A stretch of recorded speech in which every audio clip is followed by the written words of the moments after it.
This is your Institute Weekly Review, and this week we're bringing you India's Smart City Transformation Project nearly complete, and scientists biomine asteroid on International Space Station, and drones capable of 3D printing in flight will transform the construction industry. Let's get right into it.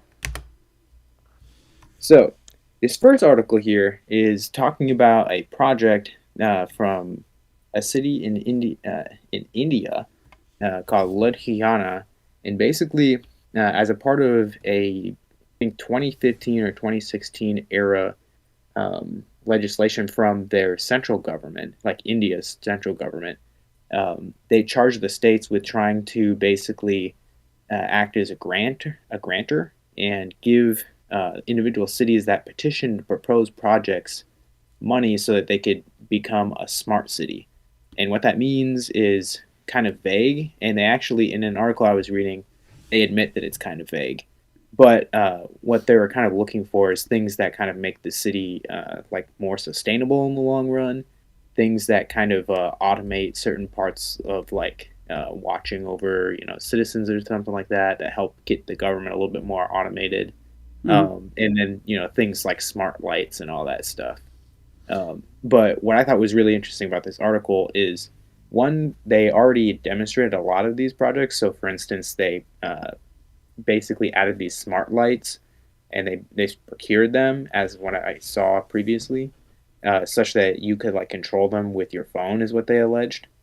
But the cool part about this article, I think, was it showcases a couple of things about India that I think are kind of interesting. So, like, one, the article starts by talking about some projects that were killed.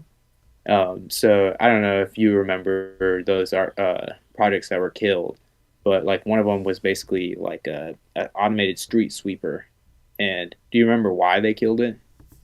I do not. I guess beyond past the fact that they killed the sweeper. Yeah. Well, one of the reasons why they killed it is they were prioritizing like bridges over that.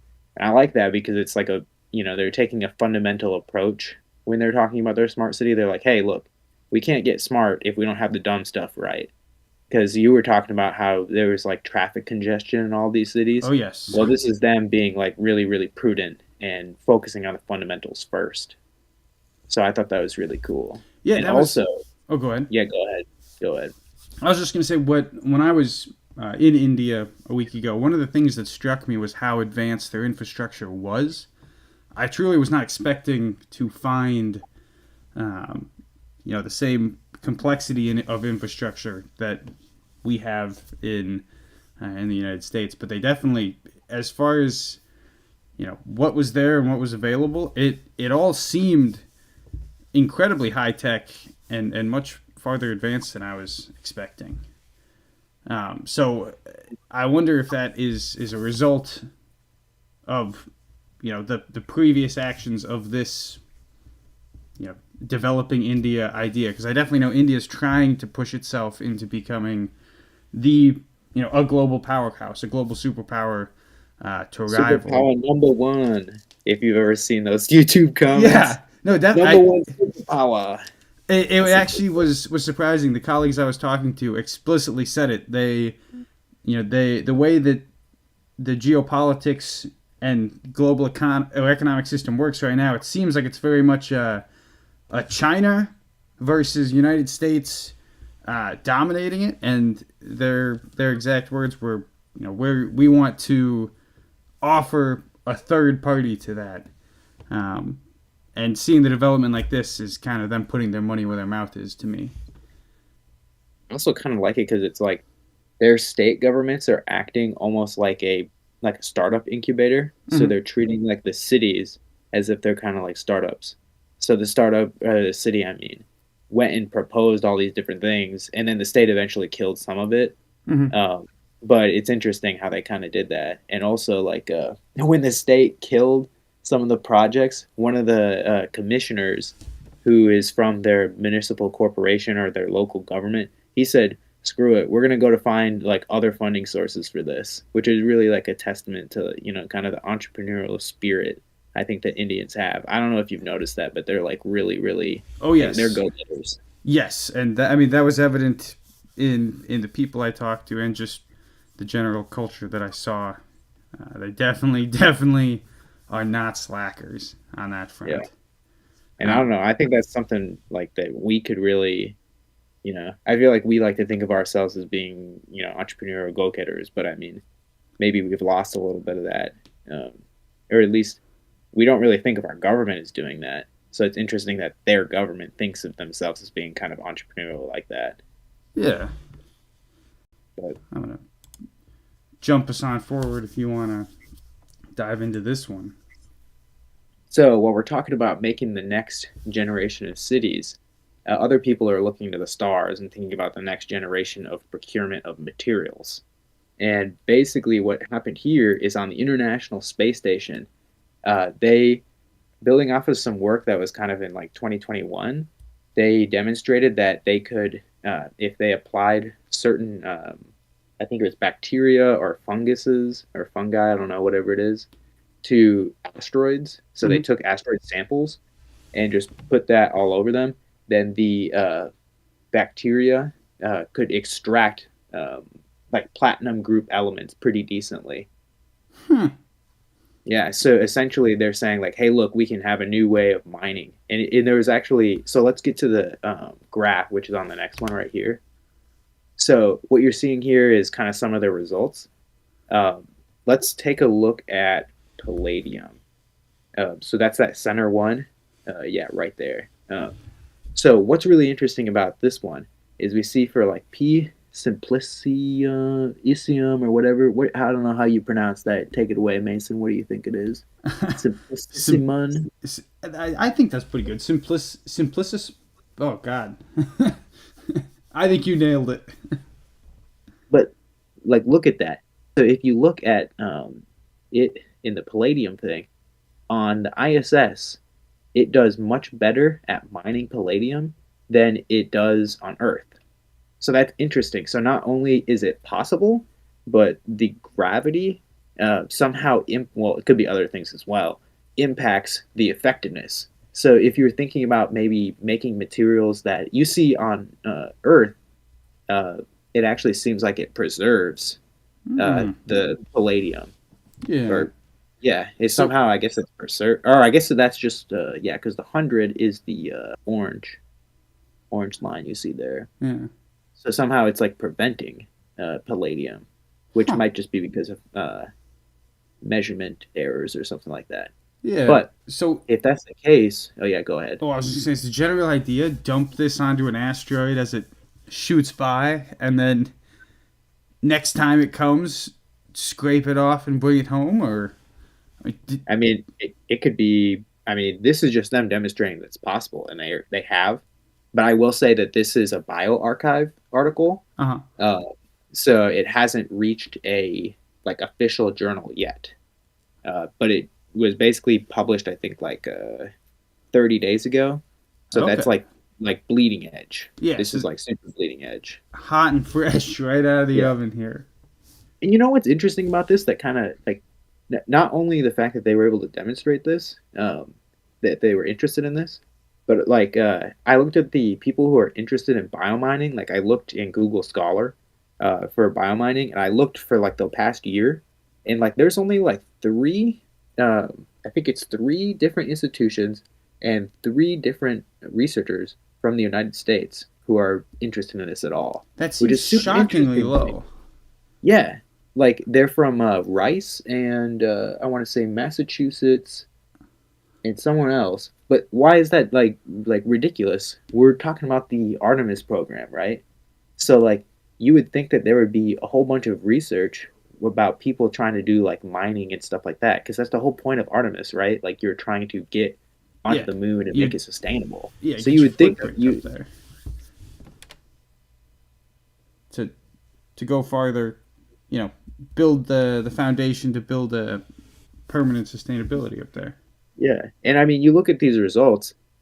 They had stuff in 2021 that demonstrated it was possible, but it was like very it wasn't on like asteroid material. What was so unique about this particular one is they just basically took an asteroid, they said okay, we're going to release it on it, and we're going to see what kind of like effectiveness it has in mining certain parts and components out from the generic asteroid material. Yeah. Was this a discovered organism or an engineered organism?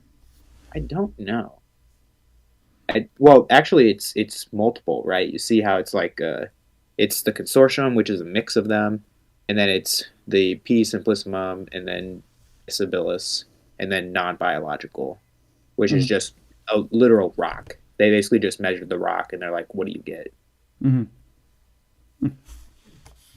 Well, in a much more grounded sense, as in closer to Earth, I'm going to jump to our final article, which is concerning the use of drone 3D printers in construction. Um, the article essentially praises this as a huge win for construction, that it's going to increase the flexibility of the way things can be constructed all over the place. I think it's a clickbait article designed because it's got a drone in it and 3D printing. They're combined, and I think that it's. I know I've hinted at it on some of the earlier episodes. The potentially fake innovation that I seem to be becoming more and more aware of. I don't know if it's maybe just my exiting my naive youth, but of inventing things that don't really necessarily add value by combining pre-existing things in a way that's worse. Your examples No, I are think you're totally right. I've seen that. Like, if you, it even happens in research too. Like, you like so for a while, right? Quantum was a big buzzword because of quantum computing, and then at the same time, machine learning was a big buzzword. And then what do you start to see? Quantum machine learning. Why? It's because someone's trying to get grants from two. Like, they're trying to basically two birds with one stone. exactly. It's the case of, we need fast, efficient transportation, but we're limited by the 2D nature of our roads. Well, why don't we make them 3D? We'll make a tunnel underground, uh, and we'll put individual cars through it at a high rate. That's a subway you're talking about, but split up and with less efficient transportation. Um, the Amazon, hey, we'll deliver your packages with drones, before realizing, hey, it's actually, filling up trucks is not a bad way of getting packages where they need to go. Um, I think when you think about manufacturing a house, uh, to be able to 3D print it using a drone does not truly offer really any value. You're stuck with a house that's made out of cement, which is completely fine in some cases, but requires insulation, and not you're not actually making a house. You're making the shell of a house, and just having to lift the materials with a drone is the least energy efficient. Let's hover our cement 100 feet off the ground before we actually lay it, as opposed to a truck, which are actually relatively efficient as far as what they do. Um, I don't know. Reading it was really just a bit of a smack in the face of like, wow, this is kind of something I've been feeling for a while. That I will we're say that I saw something from Michigan a while ago where they made a robot that was basically capable of it had a shingle nailer on it, uh and if the shingle was placed, it would go and then just nail down the shingle. Like, that is something I think that actually is somewhat viable. This not so much, but maybe that kind of thing spurred this idea, and it's just people who are not familiar with construction. So, and most engineers probably not. You just look right, at their wrists. You know what I mean? yeah, no, certainly. And I do, you know, I want to emphasize that I might be just as stupid. For all this might open the door in the future to a technology that is super efficient. Um, I don't know. but I think you're kind of on the money. Like, it really, I don't know how you really scale this up in any way that makes it useful, at least for concrete. Like concrete, that's ridiculous. I mean, like, that's my thought. But I maybe I'm consoling myself with a false happy memory of making something that isn't useful isn't necessarily a loss because it might become something useful. But people are like, why do we have a space program? And then people always point to electric drills and pens that can write in extreme conditions, and they're like, well, we got other things, so it might add value, but I think it's, especially to make an article saying this is going to change the world, is definitely a bit of the sensationalist of our current system. But Well, if you one thing I was thinking about is if you had a lot of these, mm-hmm. maybe like maybe instead of thinking about it additive, you have a lot of these, and then they have some sort of stuff on them such that they're subtractive. That would actually be interesting. Like at least for like building trenches or something, like for like an army. So you have Yeah. like a crap load of these drones, and they just roll by, and they're just like instead of additive because that requires it's inefficient. They just roll and they have some sort of effector on them that just bunch of them like bees or ants or whatever just going quickly and then they go off. Yeah, I guess they have those light shows with drones now where they have the Yeah, meshing between all the drones, so they're all communicating with each other as well as their central hive or queen, you could say. You could use these to do something like that. Um, then again, I still struggle to see the value. I think no, yeah, it could I don't. definitely I think it's a meme, but I definitely think it might be able to make some cool art, but it's also just a stylistic choice or preference on my part. But the 3D printed squiggle lines of where you can see the material extruded, I think those are just hideous. yeah. Um, I hope that 3D printing does not find its way into the construction industry just for that exact reason. Useful tool like quantum, but I think that it is kind of overblown on the amount it's going to revolutionize things. It doesn't need to be in everything, I guess. So let me ask you. This is kind of on a different note. So like if you were gonna make like a smart city, right? Yeah. Like what would you target? Because when I heard the term smart city, that's why I clicked the article for the India thing. Um, what would you do if you had the power? I definitely think targeting transportation is would be my vector of choice. I think trying to find a way, and maybe What I'm about just too automatic policing? Like, automatic. is that Okay, so how do you that feel about that? I think that is a scary idea for a lot of reasons, and maybe it's just not trusting robots yet because they could be truly the most just, but uh, I feel like that encounters a similar problem to what we were discussing last week, where whoever has the power has complete power at that point. Before we wrap it up, I'll mention something.